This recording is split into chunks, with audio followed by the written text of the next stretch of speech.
Hello everyone, good morning friends. कैसे हो आप सभी? आई होप आप सभी अच्छे होंगे। तो आज मेरे दिन की शुरुआत हुई थी सुबह के 5:30 बजे। सुबह 5:30 जगने के बाद सारे घर में झाड़ू लगाया और हाथ मुँह धोकर अपनी दवाई लेकर फिर आ गई हूँ किचन में। और जैसे कि आप लोगों को पता ही है कि मुझे रोज़ लंच और ब्रेकफास्ट एक साथ ही प्रिपेयर करना होता है, क्योंकि मेरे हस्बैंड जाते हैं ऑफिस और बच्चे जाते हैं स्कूल।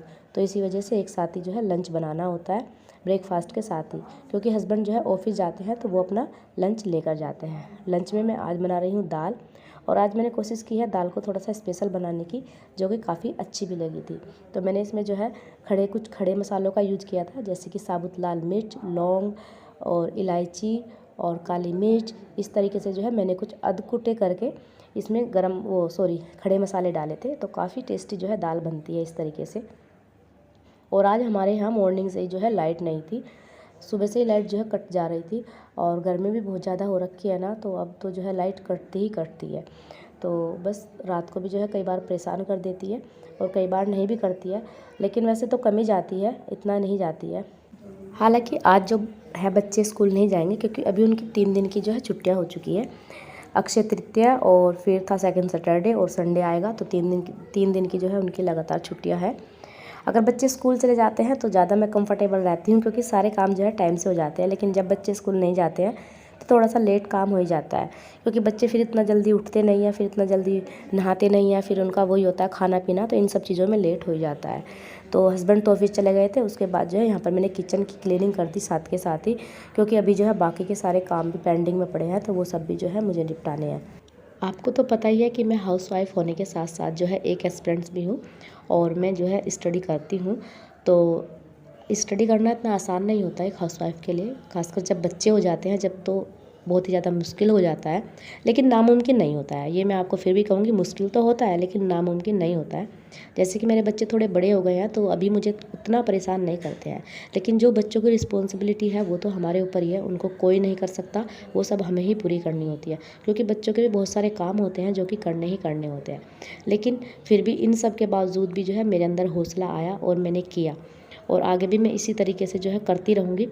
लेकिन बहुत सारे कमेंट्स इतने नेगेटिव आ जाते हैं ना, कि बहुत ज़्यादा मन दुखता है यार इन सब कमेंट्स को पढ़कर। आप प्लीज़ ऐसे कमेंट्स मत किया करें। अगर आप किसी के बारे में अच्छा नहीं सोच सकते तो बुरा भी मत सोचिएगा। आपको तो कोई हक नहीं बनता ना किसी के बारे में बुरा कहने का। अभी मुझे हाल ही में एक कमेंट्स आया था कि वो, जब आप इतना कुछ करने के बारे में बोल रहे हो और इतना कुछ करना चाहते हो, तो आपने अपनी माँ के घर पर क्यों नहीं किया ये सब चीज़ें? अब आप यहाँ पर क्यों बोल रहे हो, और ससुराल में मतलब कि क्यों कर रहे हो? और इसका आंसर यही है कि सबसे बड़ी गलती है मेरे लाइफ की, जो मैंने पहले से इस बारे में नहीं सोचा, मैंने जो है नहीं किया। तो ये मैं आपको पहले भी बोल चुकी हूँ, लेकिन अब जब मुझे मौका मिला है और मुझे लगता है कि मेरे पास अभी टाइम है, 3 से 4-5 सालों का मेरे पास टाइम है, तो मैं इनका क्यों ना अच्छे से यूटिलाइज़ कर लूँ। बस यही कारण है और कुछ नहीं है। और रही बात कि आपने माँ के घर पर नहीं किया, ससुराल के घर पर कर रही हो, तो आप मेरी वीडियोस देखते होंगे, नहीं देखी है तो आप मेरे सारे वीडियोस पुराने भी देख सकते हो।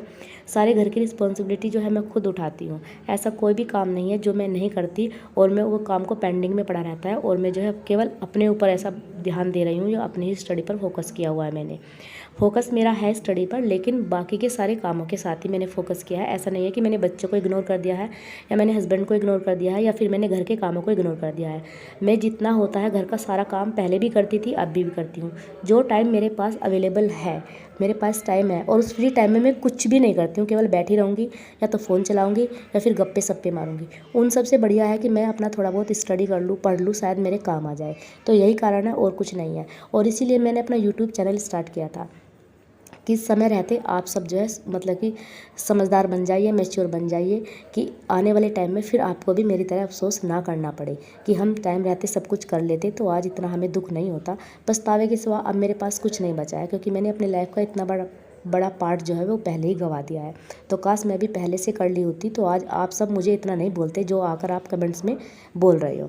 तो चलिए, ये तो कोई बात नहीं, जो जिसके मन में आता है वो बोलता ही है, इस बारे में हम किसी को रोक नहीं सकते।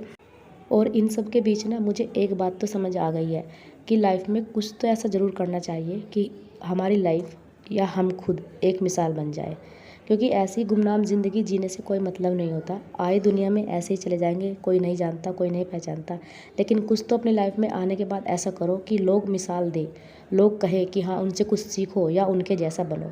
जैसे कि आपको पता ही है कि स्त्री वर्ल्ड के नाम से जो चैनल है और जो वो ब्यूटी है, तो उनकी गवर्नमेंट जॉब लगी चुकी है और आज उनके 50K सब्सक्राइबर भी जो है कंप्लीट हुए हैं। और आज उन्होंने जो है अपनी स्टोरी भी बताई थी, तो वो मैंने सुना। उनकी हस्बैंड वाइफ की लव स्टोरी, काफ़ी अच्छे कपल है, तो अच्छा लगा सुनकर। और आज मैं जो है उनके वीडियोस पहले से ही देखती हूँ, जब से उन्होंने अपना चैनल स्टार्ट किया है। और ये कहिए कि वे मेरे से उम्र में बहुत ज़्यादा छोटी है, लेकिन उनसे जो है मुझे बहुत कुछ सीखने को मिलता है।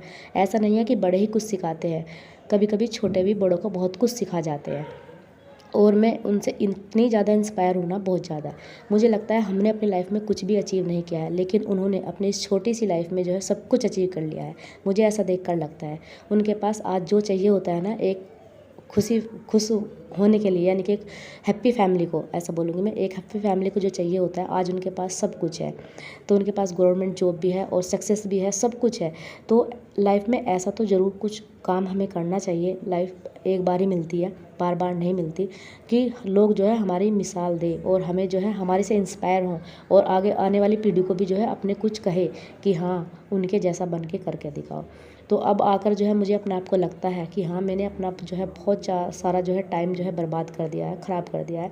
लेकिन आप लोगों का ख़राब ना हो, इसलिए मैं आप लोगों को जो है अपनी वीडियोस शेयर करती हूँ, अपने बारे में बताती हूँ। मेरा मतलब किसी का घर बिगाड़ना नहीं है या किसी को कुछ भी उल्टा सीधा नहीं बोलना है कि आप अपने जो है सास ससुर की सेवा मत कीजिए या अपने जो है अपने आप पर ध्यान दीजिए, ऐसा कुछ भी नहीं है। आप बस अगर आपके पास टाइम है और आप कर सकते हो तो खाली मत बैठिए। खाली बैठने से कोई मतलब नहीं है, उस टाइम का अच्छे से यूटिलाइज़ कीजिए, चाहे वो किसी भी काम के लिए हो। मैं ये नहीं कह रही कि आपका जो है पढ़ाई ही होना चाहिए, किसी भी काम के लिए अच्छे से यूटिलाइज़ करें तो आप जो है अपने लाइफ में कुछ भी अचीव कर पाएंगे, सक्सेस हो जाएंगे, अपने ऊपर डिपेंड रहेंगे। और जो निगेटिव कमेंट्स करते हैं, मैं उनसे ही पूछना चाहती हूँ, क्या सेल्फ डिपेंड होना गलत बात है? क्या अपने पैरों पर खड़े होना गलत बात है? या कुछ भी अपने लाइफ में अगर मौका मिले और उसमें हम कुछ सीख लें, क्या ये गलत बात है? आप इसका आंसर मुझे देना अगर आपने ये मेरा वीडियो देखा होगा तो। बस और ज़्यादा कुछ मैं नहीं कहना चाहूँगी, क्योंकि कितना भी कह लूँ, जो नेगेटिव लोग होते हैं ना उनके समझ तो आता है नहीं। तो कोई बात नहीं, चलो जिसको जो कहना होता है वो तो फिर भी कहेगा ही कहेगा। और अभी का जो ये शाम का टाइम है, ये है मेरे बच्चों को पढ़ाने का टाइम। यहाँ पर मैं अपने बच्चों को खुद देखती हूँ, अपने आप देखती हूँ। और अभी मुझे कोई जो है इतनी ज़रूरत लग नहीं रही है कि मैं अपने बच्चों का ट्यूशन लगा दूँ। जब मुझे लगेगी तो मैं ट्यूशन भी ज़रूर लगा दूँगी, लेकिन अभी जो है मैं खुद ही पढ़ाती हूँ। तो बस आज के वीडियो लोग कहीं पर एंड करूँगी। आपसे फिर मिलूँगी जल्दी ही, तब तक के लिए bye bye and take care. और बस अपनी स्टडी को कंटिन्यू करते रहिए।